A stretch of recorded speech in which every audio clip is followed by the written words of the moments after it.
Bueno, hola a todos, ¿cómo están? Bienvenidos a la última clase de este curso. Quiero hoy continuar con algunas cosas que dejé pendientes de la vez pasada para poder avanzar, ¿sí? Voy a retomar desde la idea del deseo como deseo del otro, que es la idea que rige para mí lo que estamos planteando en este curso. Habíamos trabajado algunas cuestiones sobre la histeria y hoy quiero plantear algunas cuestiones sobre la neurosis obsesiva, la fobia y la anorexia. Siempre en relación al fantasma, tal cual lo estamos planteando en este espacio, ¿sí?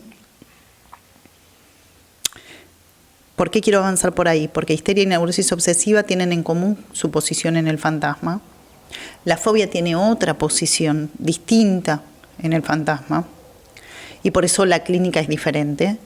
Y porque la anorexia la podemos pensar con otro estatuto que es el del fracaso del fantasma, ¿no? Digo, tenemos fantasmas que funcionan con todo lo fallido y dificultoso que eso tiene. Que funcione no quiere decir que es una fiesta, que funcione quiere decir que velan suficientemente lo real, por decirlo de alguna manera, y tenemos fracasos del fantasma, ¿sí? Las clínicas son distintas. También lo que vamos a ver acá es que neurosis obsesiva, histeria y fobia no las podemos conceptualizar como las neurosis en el sentido de creer que son iguales, de ninguna manera, y de hecho yo considero que las clínicas de cada uno de estos cuadros es muy diferente, ¿sí? Y me interesa que veamos claramente esas diferencias en relación al fantasma tal cual lo venimos conceptualizando acá. Entonces, voy a retomar. El primer otro de la lengua queda soportado para el niño en la figura de la madre, ¿sí? En lo que dice la madre siempre hay algo que queda incomprensible, ¿sí? En los intersticios de esos dichos hay algo que queda incomprensible. Es allí que el niño puede preguntarse, me dice eso, pero ¿qué quiere? Es decir, que en los intervalos entre las palabras aparece el deseo, ¿sí? Lacan en el seminario 11 va a decir, y todos los porqués del niño dan testimonio menos de una avidez por la razón de las cosas, más bien constituyen una puesta a prueba de adulto, un por qué me dices esto, siempre resucitado en su fondo, que es el enigma del deseo del adulto. Eso es la página 220 de la editorial PAI2, de los 4 conceptos fundamentales del psicoanálisis, ¿sí? Bien. Entonces, cuando los niños preguntan por qué, y esto lo saben todos aquellos que trabajan con niños, que el niño pregunta, ¿no? ¿Por qué? ¿Por qué? ¿Por qué? En realidad no está ávido respecto de saber de la razón de las cosas, ¿sí? Sino que eso es una puesta a prueba para el adulto, allí donde lo que el niño está rastreando, ¿sí? Es el deseo del adulto, ¿sí? Es el enigma del deseo del adulto, ¿sí? ¿Por qué me dices esto? Lo podríamos pensar en términos de ¿desde dónde me dices esto? ¿Qué deseas cuando me dices esto? ¿Sí? Eso es lo que el niño está preguntando. Si lo que dice una madre es incomprensible, ¿qué respuesta puede haber frente a ese vacío que es el enigma del deseo del otro, ¿no? El cuerpo es lo que va a venir a paliar ese vacío, ¿sí? Y a ofrecerse para completar al otro. Lo que pasa es que una cosa es que se ofrezca el cuerpo en forma directa, lo vamos a ver en el caso de la anorexia, y otra cosa es que ese cuerpo se ofrezca al deseo del otro representado en una fantasía, ¿sí? Bien.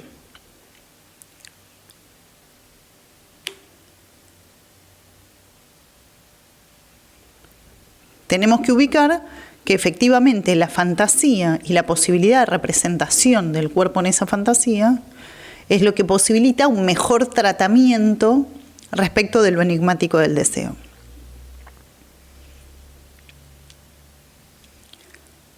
¿De qué se trata eso enigmático respecto del deseo? Esa falta, la falta en el otro, tiene una doble dimensión.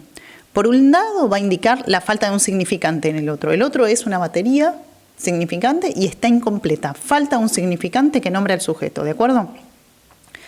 Pero además, esa falta remite a que no hay un significante para inscribir la relación sexual. Es decir, por un lado lo simbólico está incompleto Y por el otro lado, además de que falte un significante allí, y eso permite la metonimia, lo que sucede es que además no hay significante que pueda decir la cosa, ¿sí? Vamos a decirlo así, no hay relación sexual entre el significante y la cosa, ¿sí? La palabra mata a la cosa. Bien.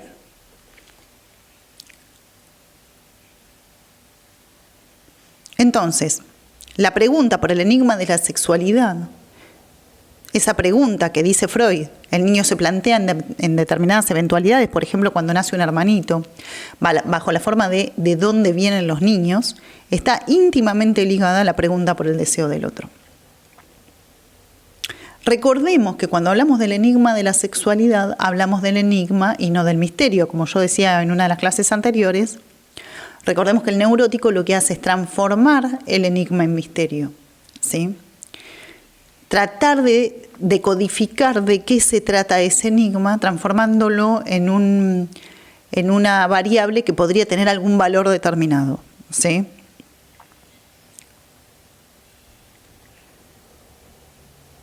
Entonces, la pregunta por el enigma de la sexualidad en realidad no es una pregunta que requiera una respuesta, ¿sí?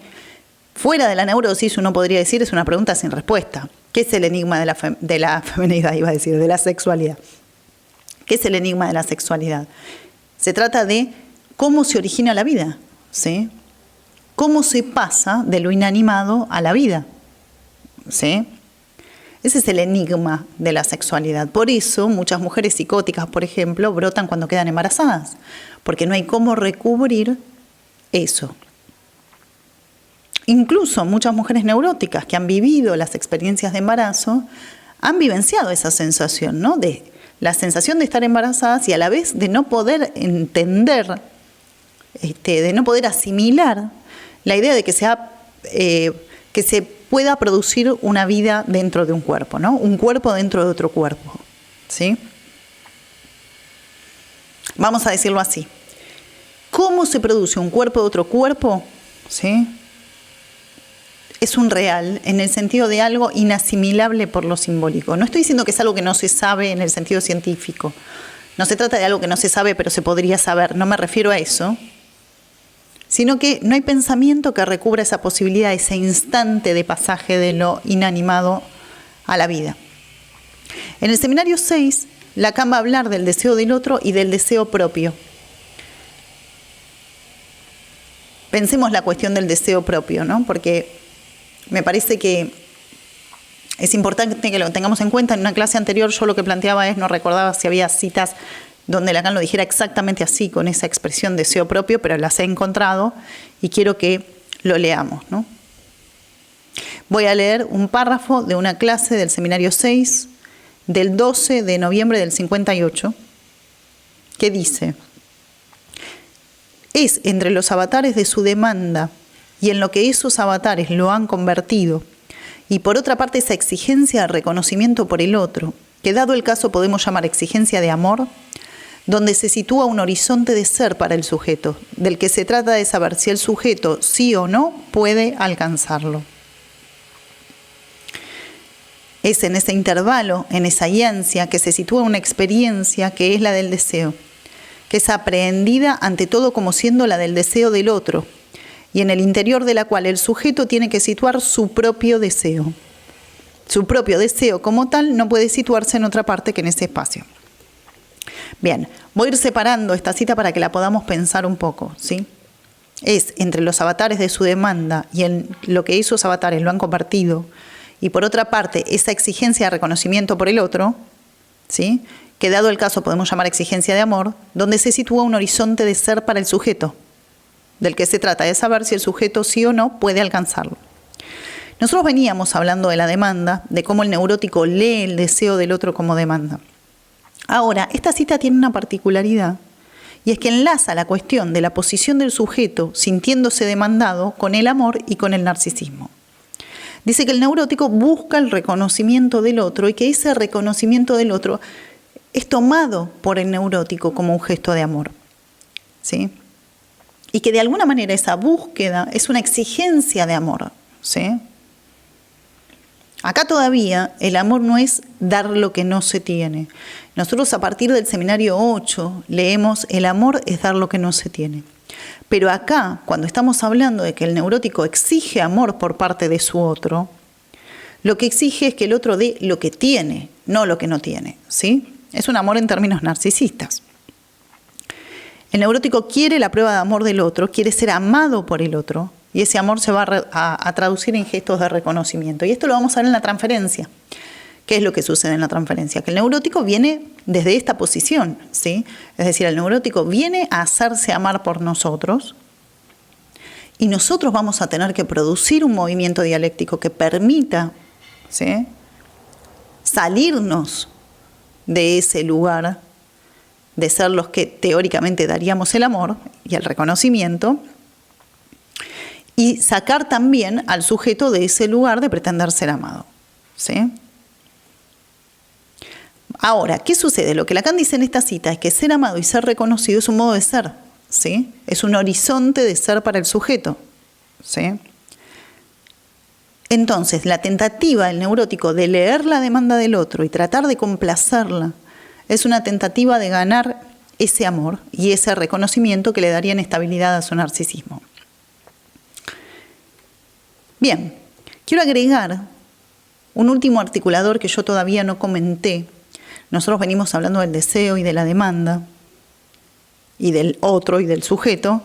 Y me parece que falta un articulador que todavía no comenté, que es el falo, del cual quiero hablar ahora.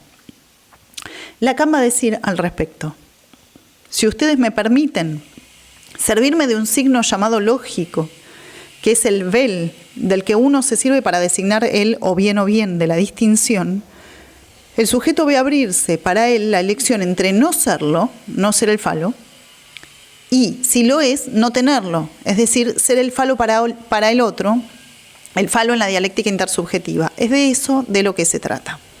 Bien, es decir que todo sujeto neurótico pasa por esa elección, ¿sí?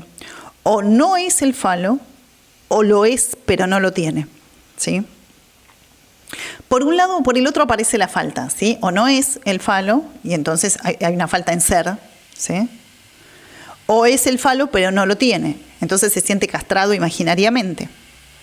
Es un vel en el sentido de que cualquiera de las dos elecciones implica pérdida. Un vel es un signo, ¿sí?, que se utiliza en lógica para plantear una relación de dos elementos donde es o uno u otro, ¿sí? Es imposible que sean los dos al mismo tiempo, ¿sí?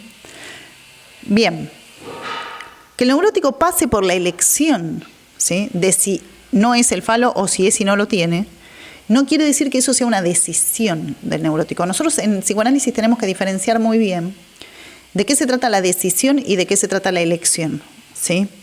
Porque muchas veces creemos que la elección es decisión. Entonces tenemos un problema ahí, ¿sí? El sujeto elige quedarse en tal posición subjetiva. Bueno, entonces llegó la hora de que salga de ahí. Nosotros ya le dijimos, ya le mostramos cuál es su posición y tiene que salir. Si nosotros creemos que mostrándole al sujeto su posición va a salir, es que estamos pensando que hubo una decisión ahí y no una elección. Una elección en psicoanálisis no es una elección voluntaria, ¿sí? Una elección es tomar de dos o de tres alternativas una, ¿sí?, de la cual no se puede dar cuenta por qué se tomó esa elección, ¿sí? Esto es lo interesante. Digo, es como la elección de objeto. Digo, que la elección sea heterosexual o sea homosexual, quiere decir que de esas dos opciones el sujeto tomó una, ¿sí? Ahora, ¿por qué tomó una y no otra? Eso no se puede saber. Esa es la característica de la elección. La causa de la elección no se puede saber. Bien. Es decir, que todo sujeto neurótico, decía, pasa por esa elección. O no es el falo, o lo es y no lo tiene, ¿sí? Si se es el falo, entonces el sujeto no puede entrar en el juego de tenerlo o no tenerlo, sencillamente porque opera como una especie de apéndice para el otro, ¿sí? Cuando el sujeto es el falo, queda varado ahí. La operatoria del nombre por la cual operaría quitándolo del ser, el objeto del deseo del otro, no funciona, ¿no? Por ejemplo, la anorexia, ¿sí? Allí se es, ¿sí? entonces son los casos donde encontramos falla en la posibilidad de representarse en una escena. ¿Sí? Vimos que la pregunta, ¿qué soy para el deseo del otro?, tenía un primer modo de respuesta que era la respuesta fálica. Desde esa perspectiva, al final de un análisis, dice Lacan, siguiendo a Freud, el analizante debería descubrir que no es el falo. ¿Sí? En tanto el sujeto se mantenga en su anhelo de ser lo que le falta al otro, no podrá él mismo pasar a desear lo que le falta. Es decir, el anhelo de ser el falo, ¿sí?, se excluye con la posibilidad de ser deseante. ¿Sí? Tienen esa lógica del o bien, ¿no? O bien soy el falo, o bien soy deseante. ¿Sí? Bien. Ahora,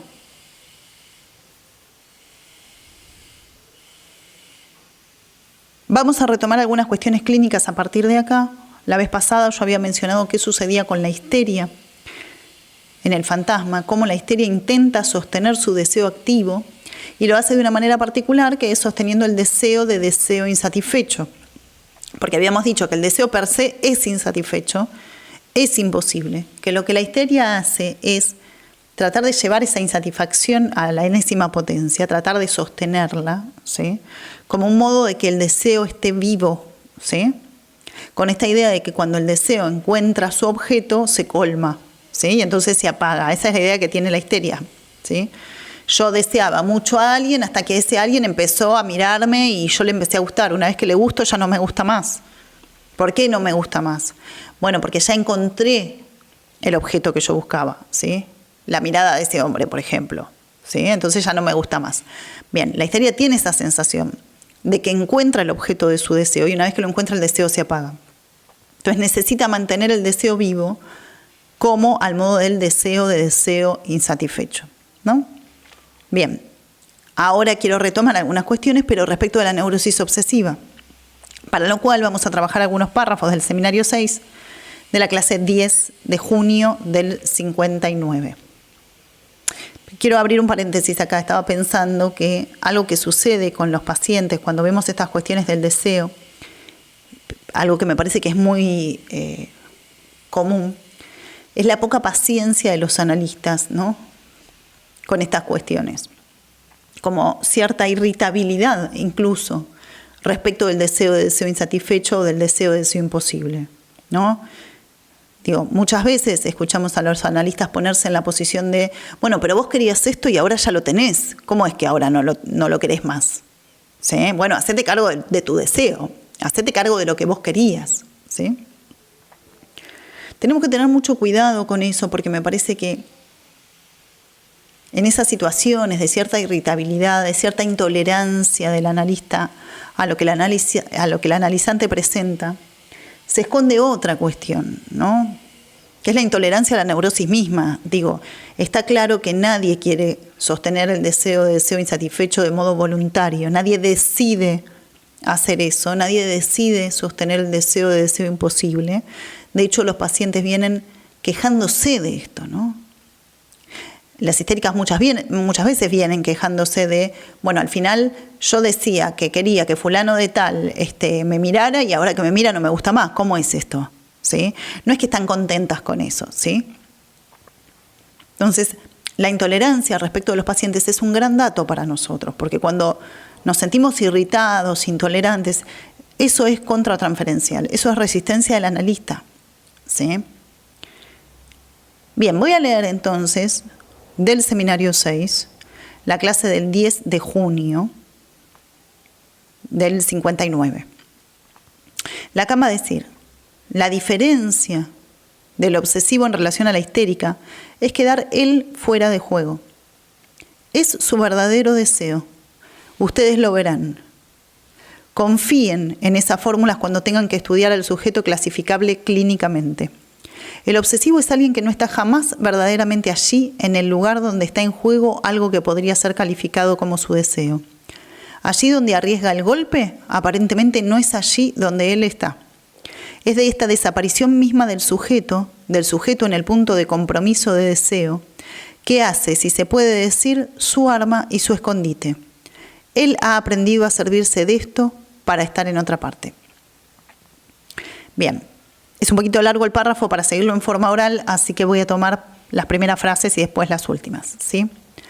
La diferencia del obsesivo en relación a la histérica es quedar él fuera de juego, ¿sí? Fuera de juego quiere decir fuera de su deseo. Es su verdadero deseo, ustedes lo verán. Confíen en esas fórmulas cuando tengan que estudiar al sujeto clasificable clínicamente. El obsesivo es alguien que no está jamás verdaderamente allí, en el lugar donde está en juego algo que podría ser calificado de su deseo. Allí donde arriesga el golpe, aparentemente no es allí donde él está. ¿Qué quiere decir allí donde arriesga el golpe? Allí donde el sujeto nos cuenta que aparentemente estaría su deseo, allí no está, ¿sí?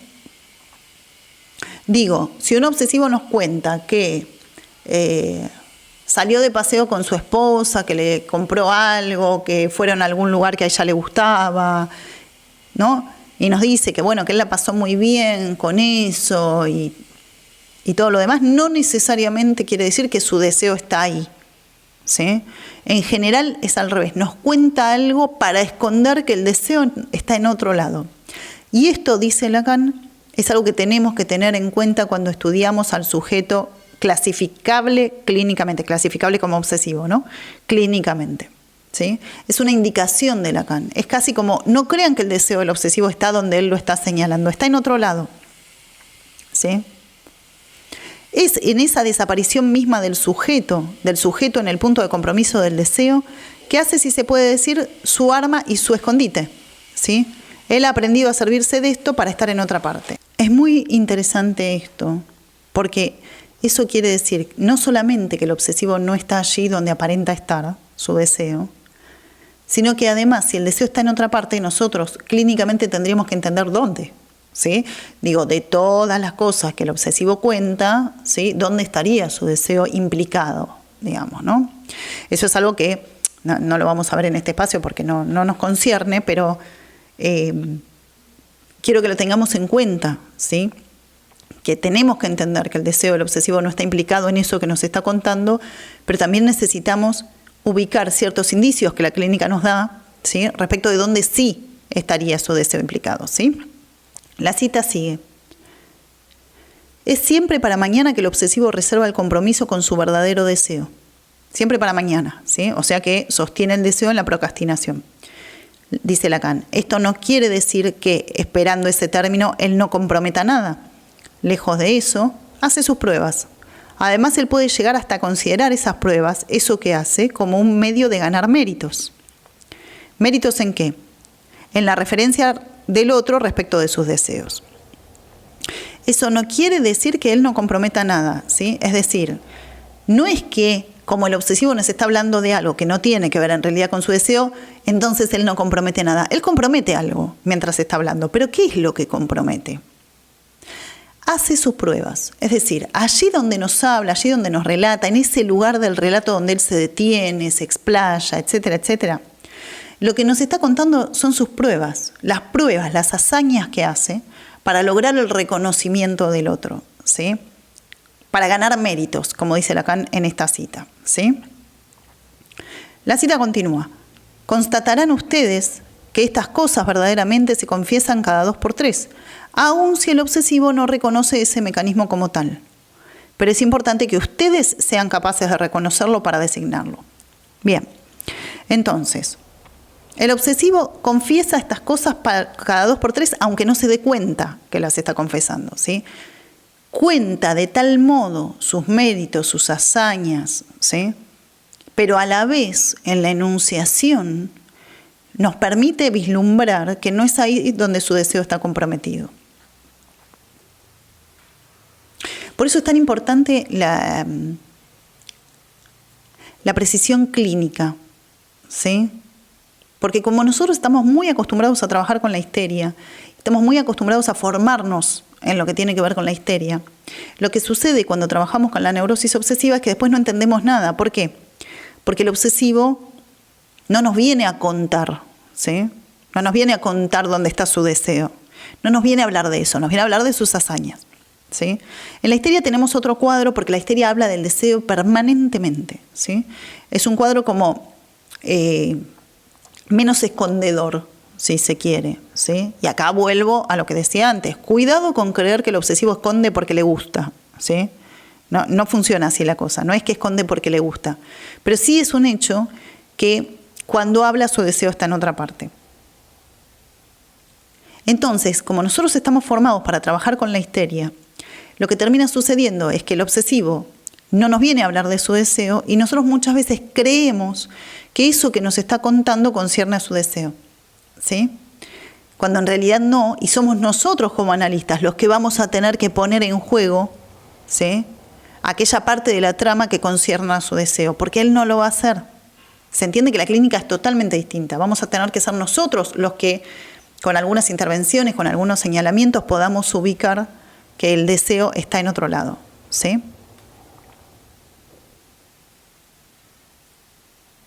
Bien. Entonces, el obsesivo está entre el cumplimiento de la demanda del otro, y la búsqueda de reconocimiento, ¿sí? Lacan va a plantear que el fantasma del obsesivo es un fantasma sádico.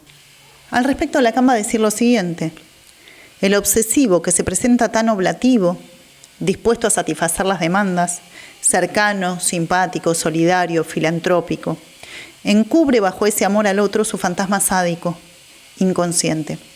Y para seguir desconociendo ese fantasma sádico de destrucción, el sujeto va a hacer todos esos montajes.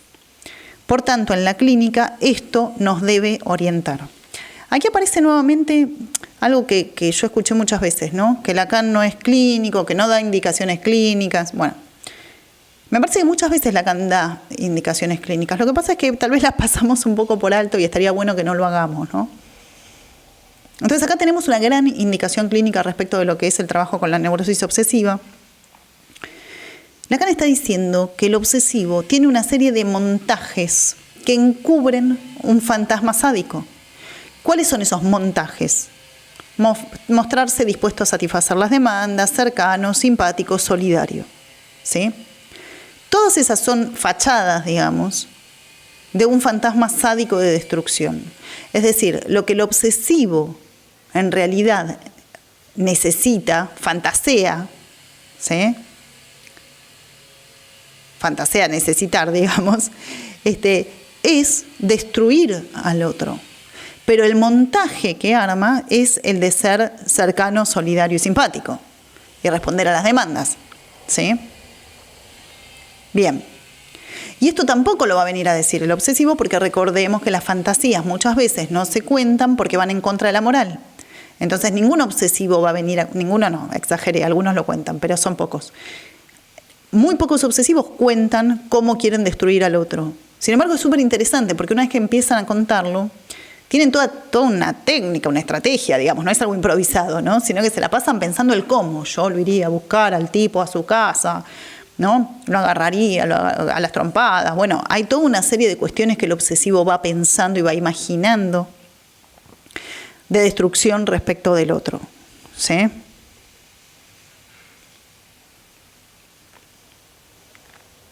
Bien. Fíjense que acá Lacan en esta cita hablaba de el obsesivo que se presenta tan oblativo. Oblativo quiere decir que hace ofrendas a una divinidad, ¿no? Entregado a hacerle ofrendas al otro, al que coloca en un lugar de divinidad para obtener el reconocimiento, ¿no? Bien, dicho esto, quiero que pasemos a pensar un poco la fobia. La primera cuestión que tenemos que tener en cuenta para pensar la fobia es lo siguiente. Nosotros vamos a tomar acá algunos elementos que Lacan trabaja sobre la fobia de Juanito, que es una zoofobia infantil. Una zoofobia infantil quiere decir que es una zoofobia estructurante, es decir, es un paso necesario, obligado, diría yo, ¿sí?, de la estructuración de toda neurosis. Toda neurosis pasa por algún momento de zoofobia infantil. Pasa por algún momento, quiere decir que ese momento puede durar 10 días, 2 meses, 1 año, ¿sí? O más. Pero la zoofobia infantil es una fobia bien localizada, ¿sí? Es la fobia a los caballos, es la fobia a las cucarachas, ¿sí? Es bien localizada. Esto es distinto de lo que muchas veces nombramos como fobia en el adulto, ¿sí? No vamos a adentrarnos en la fobia porque a nosotros lo que nos interesa acá es la posición de la fobia en relación al fantasma, ¿sí? Como sostén del deseo. Puntualmente respecto de eso, pero lo que quería situar es que es distinto lo que voy a plantear acá de lo que sucede en las fobias de los adultos, ¿sí? Lacan va a decir respecto de la fobia en el seminario 4, cuando les hablé largamente hace 2 años de la neurosis de Juanito, no se trataba de otra cosa. Es en tanto que en un momento de su evolución, Juanito se encuentra confrontado a algo que va mucho más lejos que el momento, sin embargo, crítico de la rivalidad en relación a la recién venida, su hermanita. Mucho más grave que esta novedad es para él el esbozo de maduración sexual que lo vuelve capaz de erecciones, incluso de orgasmos. ¿Sí? Bien, la primera cuestión entonces es que hay un momento para Juanito, el momento de eclosión de la fobia estamos hablando, ¿no? En donde se unen 2 cuestiones. Una coyuntura, que es el nacimiento de la hermanita, momento crítico, momento de rivalidad, a todo niño le sucede, ¿no? Cuando nace un hermanito es el momento de la rivalidad. Pero eso se cruza con otra cuestión, que es el momento en donde Juanito empieza a sentir determinadas sensaciones en su cuerpo que tienen que ver con las erecciones y los orgasmos, ¿sí? Entonces la cita sigue así. Es que por un cierre en ese momento de la coyuntura se encuentra efectivamente y especialmente confrontado como tal al deseo de su madre y que se encuentra en presencia de ese deseo sin ningún recurso. Bien, en ese momento de coyuntura donde se presenta el nacimiento de la hermanita por un lado, lo cual es totalmente desnarcisizante, es una patada al narcisismo, digamos, ¿no? Para cualquier niño, y a la vez aparecen estas sensaciones corporales, las erecciones, los orgasmos, en esa coyuntura, Juanito se encuentra especialmente confrontado con el deseo de la madre. Y además se encuentra con ese deseo de la madre sin ningún recurso, ¿sí? ¿Por qué especialmente confrontado con el deseo de la madre? Porque ¿qué implica el nacimiento de un hermanito para cualquier niño? Que la madre, que hasta ahora podía ser vivida como una madre toda para mí, ¿sí? Va y viene. ¿Sí? Empieza a tomar distancia de mí para dedicarse a otra persona, ¿sí? Allí aparece claramente el deseo de la madre, lo cual no quiere decir que antes no apareciera el deseo de la madre, pero para el niño es absolutamente fuerte esa experiencia porque empieza a jugarse la insuficiencia, ¿no? La sensación de no soy suficiente para mi madre, que ella tiene que ir a tener otro hijo, digamos, ¿no? Ya allí aparece el deseo de la madre, pero además en un momento complicadísimo, que es la presencia en el cuerpo de esas sensaciones nuevas, particulares, raras, extrañas, extranjeras, ¿sí? Tan extranjeras que Lacan en algún momento va a decir que esas sensaciones penianas, ¿sí? No son sensaciones autoeróticas como las había definido Freud, sino que en realidad, dice Lacan, son lo más hétero que hay, ¿sí? Esas sensaciones son lo más hétero que hay. ¿Por qué son lo más hétero? Lo más hétero en el sentido de lo más extranjero, lo que más viene de afuera, ¿sí? Cuando nosotros hablamos de autoerotismo, tenemos la sensación de algo que viene de adentro, ¿sí? Y no solamente que viene de adentro, sino que es reconocido como propio, ¿sí? Si yo digo,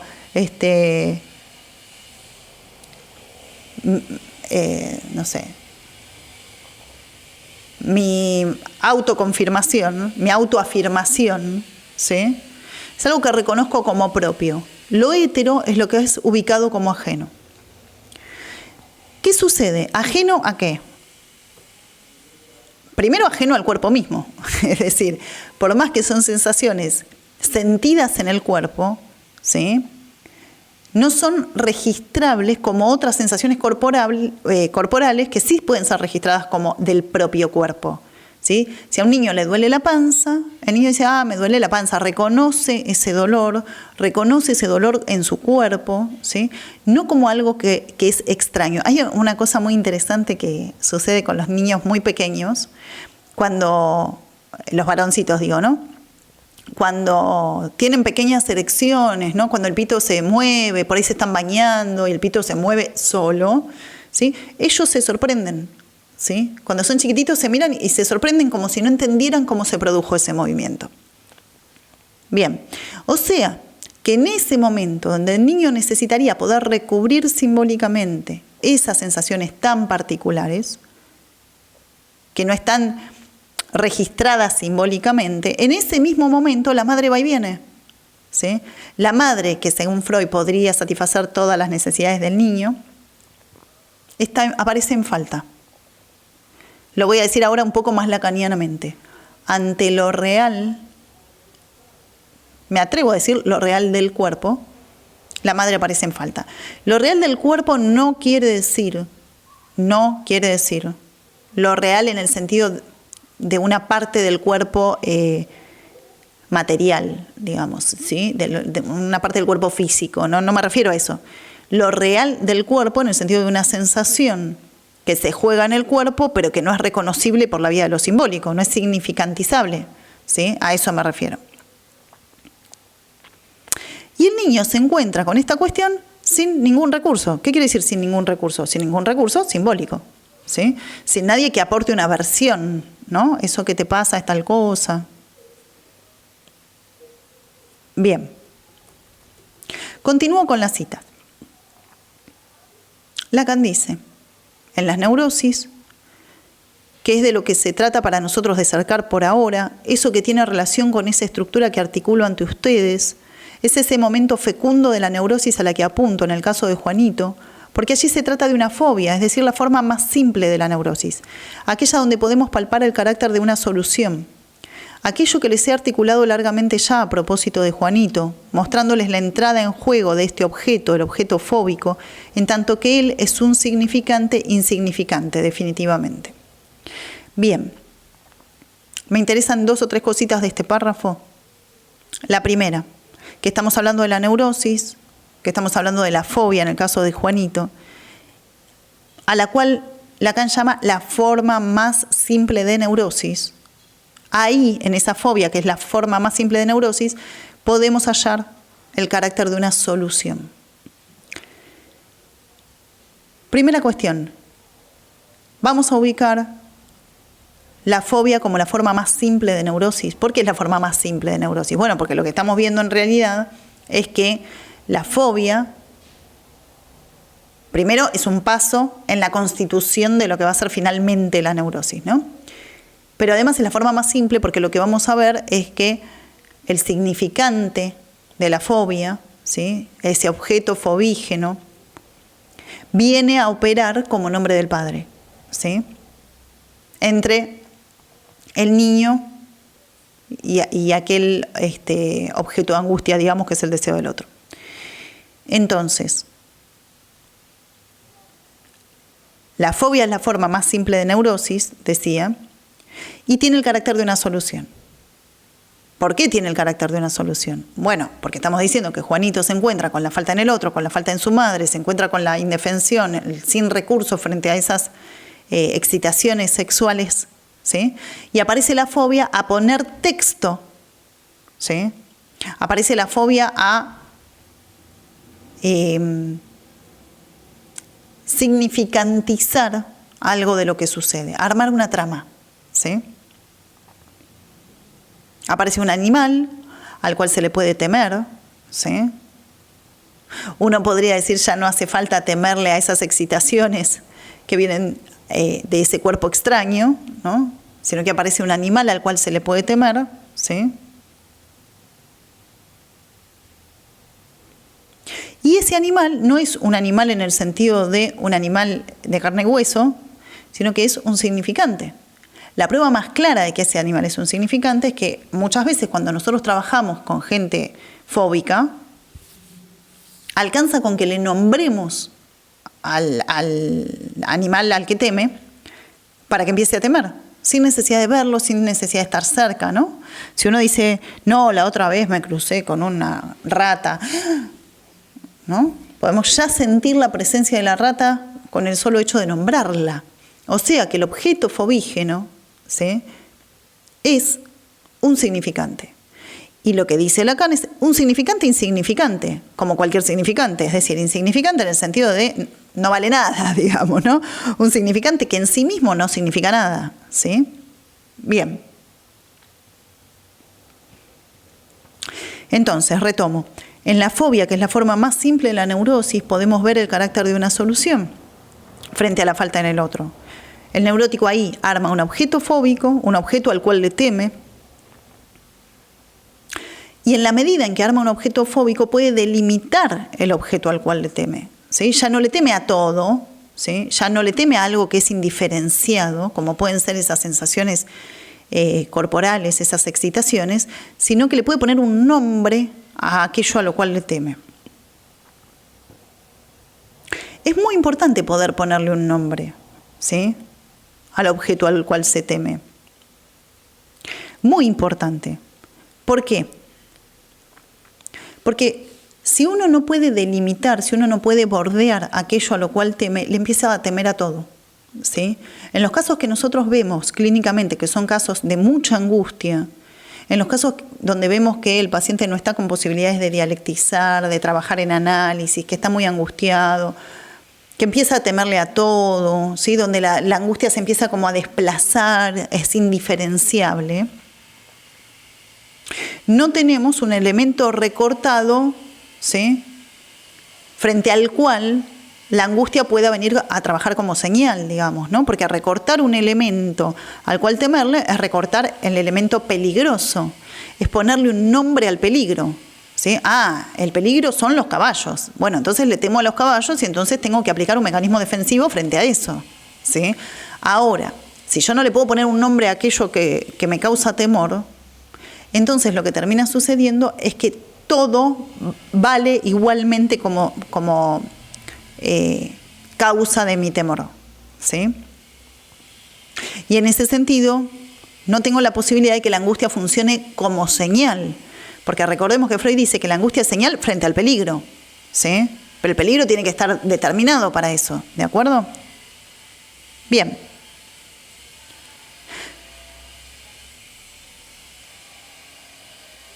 Yo decía que la fobia en los adultos, que estamos habituados a ver en el consultorio, es distinta de esta que estoy planteando hoy acá, de los niños.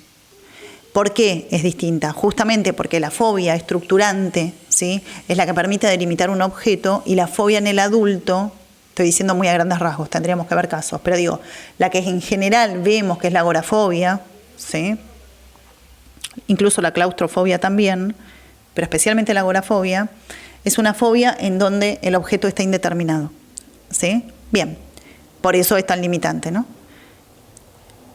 Entonces, recordemos lo siguiente, porque me interesa esto. Si nosotros pensamos en la fórmula del fantasma, S barrado, losange, A minúscula, habíamos hablado de que ese S barrado, ese sujeto barrado, es el sujeto en fading. Es decir, es un sujeto efecto del desfallecimiento de ser, ¿sí?, que va a intentar colmarse con algún objeto, ¿sí? Bien. Es un sujeto dividido, es un sujeto deseante. La histeria y la neurosis obsesiva se representan en el fantasma en esa posición del sujeto en fading, ¿sí? Sujetos deseantes que por momentos se sienten objeto del otro, ¿sí?, pero que pueden jugar a ir y venir del lugar del sujeto deseante al objeto sin ningún problema. En la fobia encontramos otra cosa. El fóbico se representa en el lugar del objeto en el fantasma, ¿sí? No logra representarse como sujeto deseante, no logra armar una estrategia frente al deseo del otro, sino que se representa como el objeto sobre el cual el deseo del otro va a caer sin más. Ahora, justamente se trata de una neurosis porque tiene esa capacidad de representarse, ¿sí? Digo, el objeto se siente un objeto del otro no puede jugar con los rodeos del deseo, no puede armar los vericuetos que arma la neurosis obsesiva con el deseo imposible, ni la histeria con el deseo insatisfecho, sí puede representarse como un objeto. Por eso la angustia es mayor, ¿sí? Es lo que más caracteriza al cuadro de la fobia, ¿no? La cuestión de la angustia. Bien, en ese sentido primero me parece que estudiamos muy poco la fobia en general. Y en segundo lugar, me parece interesante porque esto plantea que si bien podríamos considerar neurosis a la histeria, a la neurosis obsesiva y a la fobia, evidentemente no funcionan del mismo modo. Tenemos que entender que la fobia de la que estoy hablando es pensada por Freud y por Lacan de maneras diferentes, ¿sí?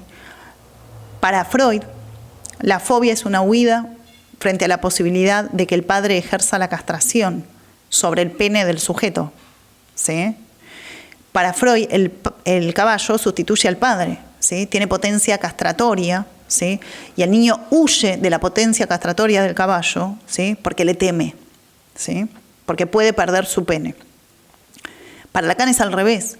Para Lacan la fobia es un llamado, ¿sí? A la castración, allí donde el niño es el falo de la madre y necesita salir de ahí, ¿sí? Recordemos, ¿sí? Que tiene que elegir entre ser o no ser el falo, ¿sí? Bien, el fóbico elige, no decide, elige quiere decir que toma una opción de la cual no se puede saber su causa, elige ser el falo, ¿sí? Pero requiere salir de ahí, requiere la operatoria del nombre del padre, que ha fracasado, porque fracasa siempre en realidad, ¿sí? Y para eso aparece el animal fobígeno, el objeto fobígeno, con potencia castratoria. Pero lo que Lacan va a decir es aparece porque el neurótico necesita, el fóbico necesita que aparezca algo que ejerza la castración allí donde él está permanentemente convocado a ser el falo del otro, ¿sí?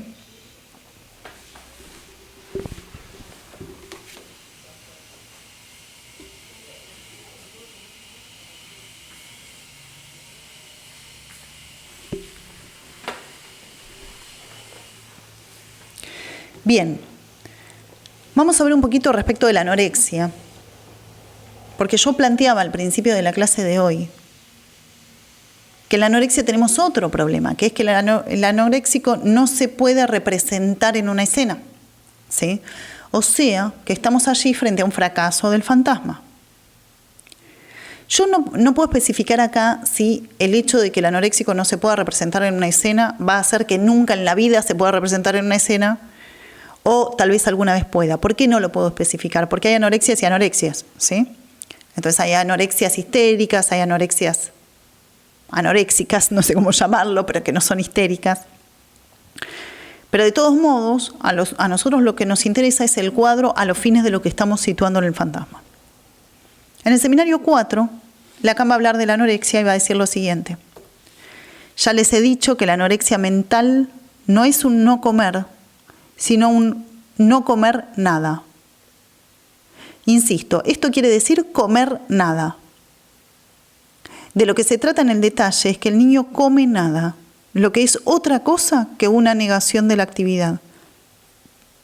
De esta ausencia saboreada como tal, él hace uso en relación a lo que tiene enfrente, a saber, la madre de la que depende. Gracias a esta nada, la hace depender de él. Vamos por partes. La primera cuestión es que Lacan acá habla de la anorexia mental. ¿Qué quiere decir eso? Quiere decir que para Lacan la anorexia no es un trastorno de la alimentación, ¿sí? No es una anorexia alimenticia, digamos, ¿sí? Si bien se puede manifestar en relación a la alimentación, como se puede manifestar en relación a tantas otras cosas. Y lo que va a decir es que la anorexia no se trata de un no comer, ¿sí?, sino de un comer nada. Quiero que pensemos qué significa el comer nada.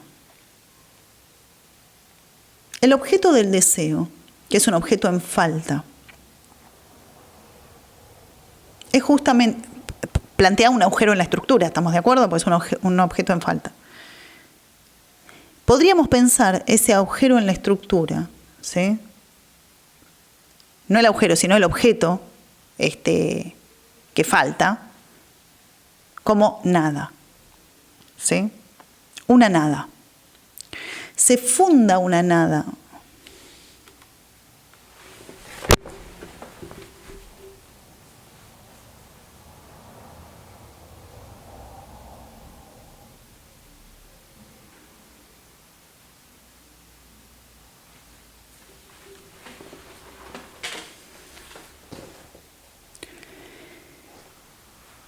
Podemos pensar esa nada como el agujero en la estructura, ¿sí? Producto de la falta de objeto para el deseo. Es decir, allí donde hay falta de objeto en el deseo, hay nada, ¿sí? Ahora resulta que el anoréxico come nada. ¿Qué quiere decir que come nada? Que lo que intenta no es no comer, ¿sí? Sino que lo que intenta es generar ese agujero en la estructura, esa falta de objeto. Necesita generar la falta de objeto en la estructura, ¿sí? Ahora uno diría, ¿pero qué pasó? Porque si no hay ninguna inscripción de la falta de objeto, estaríamos en otro campo, ¿no? Estaríamos, como, por ejemplo, en el campo de la psicosis. ¿Pero qué pasó acá? No es que no haya ningún ribete de la falta de objeto inscripta en este caso, porque estamos hablando de la anorexia, es decir, está inscripto el nombre del padre como significante. Pero en otro momento veremos que el padre no solamente tiene una función simbólica, ¿sí? Lo que sucede en la anorexia es que por más que haya inscripción del nombre del padre, ¿sí? La falta en el otro no se acompaña de la posibilidad de que el sujeto deje de pagar cash, ¿sí? No se acompaña de la posibilidad de que el niño quede liberado de ser el falo, ¿sí? El niño tiene que ser convocado a ser el falo en primera instancia por la madre, pero luego tiene que ser soltado de ese lugar, ¿de acuerdo? Bien, en ese movimiento donde es convocado pero tiene que ser soltado, fracasa ese ser soltado del lugar de falo, por eso decíamos hace un rato que el niño ocupa el lugar de falo para la madre, ¿no? Y requiere salir de ahí. Dice Lacan entonces, de lo que se trata en el detalle es que el niño come nada. Lo que es otra cosa que una negación de la actividad. Es decir, no es no come nada, sino que come nada, genera un vacío. De esa ausencia saboreada como tal, él hace uso en relación a lo que tiene enfrente, a saber, la madre de la que depende. Gracias a esta nada, la hace depender de él. Es decir, allí donde el niño depende de la madre, ¿sí? Y no logra que el deseo de ella se oriente hacia él, ¿sí? Cierra la boca para generar una falta en ella, para generar la falta en el otro, ¿sí? Haciéndola a ella depender de él. Pero fíjense que lo que termina sucediendo ahí es que o ella depende de él o él depende de ella, digamos. Y entonces la aparición de la falta no es una aparición lúdica, ¿sí? Fíjense que la aparición de la falta en los niños, cuando no estamos hablando de la anorexia, es algo lúdico, ¿sí? Por ejemplo, sin ir más lejos, todo niño juega a las escondidas, a esconderse del otro y que el otro lo busque. Es un juego respecto del deseo del otro, ¿no? A ver si me encontrás, a ver si me buscás, a ver si me deseas, ¿sí? El niño, en el mejor de los casos, cuando las neurosis están bien armadas, juega, hace algo, un uso lúdico del deseo del otro, porque puede fantasear y puede ficcionar respecto a ese deseo. Pero en la anorexia no tenemos la posibilidad de esa ficción que es la fantasía, ¿sí? Entonces, o él depende de ella o ella depende de él sin más, ¿sí? Bien. Hay algo que está en exceso en la anorexia, ¿sí? Que es justamente el otro porque aparece sin falta.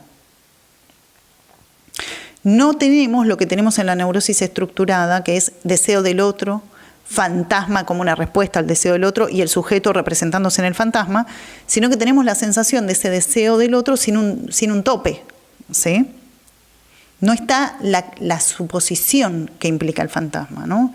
La creencia que implica el fantasma. Eso no está en el caso de la anorexia. Continúo un poquito más con la cita. Es ahí que puede insertar aquello a lo que aludía recién cuando les hablaba de la anorexia mental. Podríamos ir un poco rápido y decir que el único poder que detiene el sujeto contra la toda potencia, es decir, no al nivel de la acción,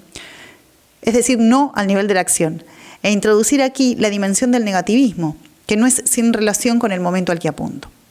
Bien, entonces en la anorexia mental, el único poder que tiene el sujeto contra la toda potencia del otro es decir no, pero a nivel de la acción, ¿sí? Si quieren podemos recordar esto, que el nombre del Padre es un no, ¿sí? Es un no a la boca del cocodrilo, es un palo a la boca del cocodrilo. Bien, cuando eso no está funcionando bien, ¿sí?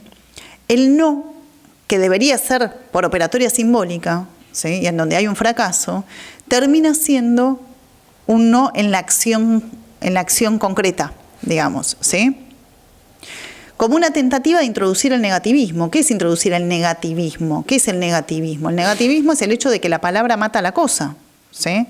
La palabra mata a la cosa quiere decir no hay cosa desde que existe la palabra, y eso permite toda una serie de armados de tramas, de armados de ficciones, de juegos, de cosa lúdica que en la anorexia no tenemos. Entonces el anoréxico tiene que introducir el negativismo por medio de la acción.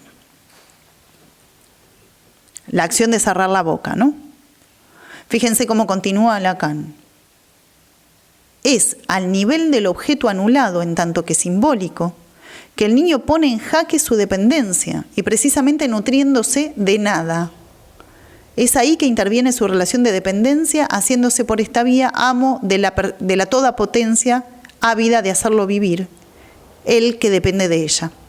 Desde entonces es ella que depende por su deseo, es ella que está a la merced de las manifestaciones de su capricho, a la merced de la potencia de él, ¿no? Es lo que les explicaba hace un rato, cuando lo que digo es que el anoréxico, al cerrar la boca y generar esa nada, generar esa falta, ¿sí? Lo que termina produciendo es un cambio en la dependencia. Pero fíjense que la primera parte de este párrafo es donde Lacan sitúa que el objeto es anulado en tanto que simbólico, ¿sí? No está simbolizado el objeto, ¿sí? Nosotros no nos vamos a detener acá, pero quiero hacer un pequeño comentario que creo que va a aclarar la situación. Tenemos que pensar que el nombre del Padre tiene mínimamente dos funciones, ¿sí? Una función es privar a la madre de satisfacerse con el niño, y otra es prohibir al niño completarse con la madre, ¿de acuerdo? Bien. Para eso tiene que privar a la madre y correr al niño, sacarlo del lugar de falo.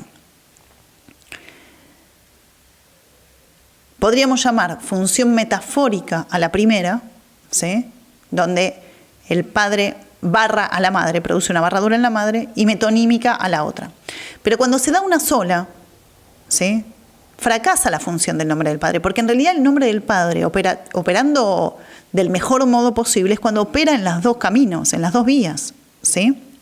Si no, tiene una falla, ¿sí? Una falla importante, digamos. Bien. Entonces, lo que decía es que el anoréxico tiene una maniobra que es a nivel de la acción y no de la fantasía, no del pensamiento, ¿sí? Porque falla la cuestión de la posibilidad de suposición, ¿sí? De un deseo que se lo come, ¿sí? Y en el lugar de la suposición de un deseo que se lo come, hay la certidumbre de un deseo que se lo come, ¿sí? No dije la certeza, dije la certidumbre, ¿sí? Bien, dicho esto, vamos a ir cerrando. Lo que quería situar entonces es que, pensando el fantasma como una estructura que permite esbozar alguna respuesta frente al deseo del otro, tenemos distintos modos clínicos de presentación de lo que sucede con ese fantasma, ¿no? Sujetos que están más identificados al lugar de el sujeto dividido en la fórmula, sujetos que están más identificados al lugar del objeto, y sujetos que no tienen la posibilidad de representarse en una escena, como lo veíamos al principio en la primera clase, en esto que Freud planteaba del pegan a un niño, ¿sí? Alguien que puede observar una escena y representarse en esa escena. Y esto da ya un abanico de cuestiones clínicas, ¿sí? Porque el fantasma, solo pensado en estos términos, ya nos permite discernir lo que decía antes, que fobia no vale lo mismo, no es lo mismo que neurosis obsesiva y que histeria, menos la anorexia y menos otros cuadros que yo no he mencionado acá, pero que podríamos ver. Por ejemplo, qué pasa en los ataques de pánico, ¿no? Bien.